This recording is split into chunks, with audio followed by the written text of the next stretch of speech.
இந்த கல்வி முறையவே அண்ணன் அருவருக்கிறேன். வந்த உடனே அழிச்சு கிழிச்சு எல்லாத்தையும் தொடச்சிட்டு மறுபடியும் 1ஆவதுல இருந்து ஆரம்பிக்கிறான். 1835 பிரிட்டிஷ் பாராளுமன்றத்தில் லார்டு மெக்காலே பேசுறான்.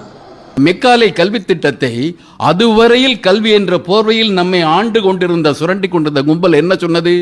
ஐரோப்பிய எண்ணத்தை விதைக்கின்ற கல்வி என்பதாகவெல்லாம் கதைத்தார்கள். மெக்காலேவை ஒரு கிறிஸ்துவ சதிகாரன் என்று நம்மிடம் சொன்னார்கள்.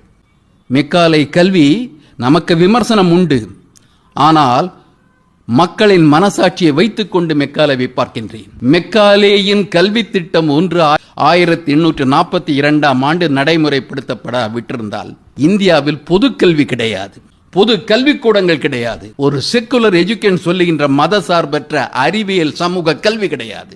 எம் மக்கள் அறிவியல், நவீன தத்துவயியல், பொருளாதாரம், இந்த தொழில்நுட்பம் அனைத்தையும் படிப்பதற்கு வகை செய்தது இந்த கல்வி திட்டம்.